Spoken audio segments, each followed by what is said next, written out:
All right, so good morning, everyone. I know this is Christmas season, so Merry Christmas. Hope you all have safe holidays and that everything is well, and that 2026 just is a bigger, better, brighter year for you all. So, Christmas is a time when we talk about hope.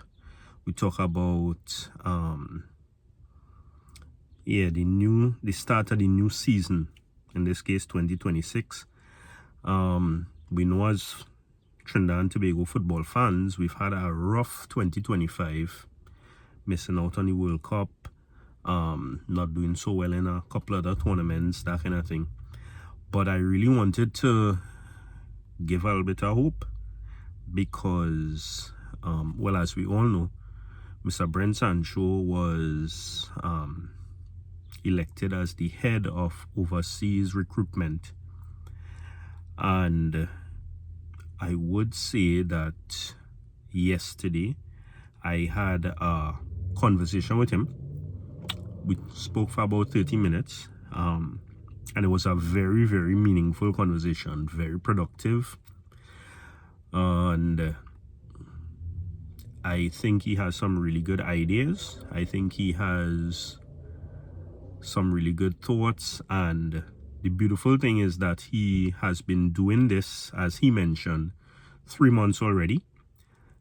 He was made official a couple days ago, and he's also been doing this for some other countries. So that kind of gives the idea that he knows what he is doing. What I would say in terms of hope, in terms of spreading some Christmas joy, he gave me some names, I gave him some names. Most of the names that I had already, they are currently in conversations with. So again, that was really, really promising. They are very close to getting some additional players. I know his first role was to boost this U17 and U20 the youth teams that coming up for their tournament. But obviously it's bigger than that. He has a clear idea because he's worked with, he mentioned to me, like Jamaican scouts. He's worked with other people in this same field that have a clear established process in getting it done. He mentioned that some of our major concerns right now are more in terms of the immigration and immigration office. Unfortunately, it is what it is right now. He said it's a new process for Trinidad and Tobago, whereas other countries have been doing it for years. So their process is a little bit faster. Not to give, I won't be giving any of the names that he mentioned to me simply because they are actively pursuing them, and I don't really want to mention it without his permission mentioning them. But again, some good players, good academy players, I should say. Also, he said that, as I said, immigration is kind of the major concern. Without sharing too much details, he told me about the recruitment process, what it actually takes. And again, sounds like he knows exactly what he's doing, and he mentioned some examples where it worked for other countries. Situations in immigration could stem from not being able to find birth papers for the grandparents, not being in contact with the grandparents to be able to get the documents. There are also issues, and there's just the reality of it.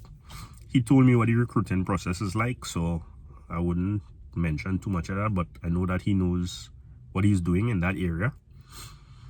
There are also concerns with having to deal with not only parents, because some parents would be kind of holding out to see if their children get called for another country.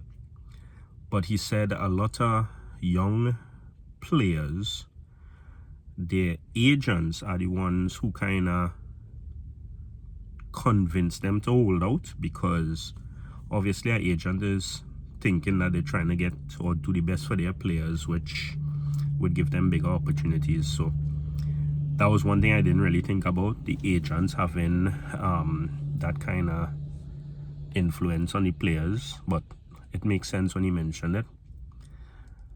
But again, all in all, as you would have seen in some of the articles, there are quite a lot of UK based players coming in. There are quite a lot of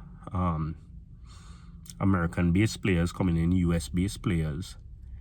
And he also mentioned to me, now that we have an established connection, if anybody, he asked me to kind of mention, if anybody has any name of a player at all, no matter if the player, no matter where the player is, they are willing to see the player, willing to scout the player, willing to look at the clips and that kind of thing. So again, as we always do, if we have names, if we have videos, point me in a direction, whether it be in the comments or people who know me personally, reach out to me, let me know, and I could always get that onto him, because, well, we have that connection now.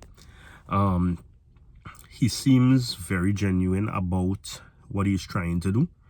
Again, he seems like as though he has the process established.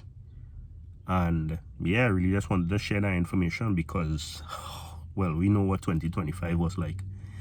The highs, the lows, the very lows. But hey, it is what it is. So all the best to Brent Sancho, all the best to Trinidad and Tobago football moving forward. It definitely looks like we could have some good international players coming in, and let's continue looking forward. 2026 has to be a lot brighter than 2025. All right, so do enjoy the rest of your day. As always, if any of this information is beneficial to you in any way, please like, share, and subscribe to the page as we continue to push Trinidad and Tobago football forward.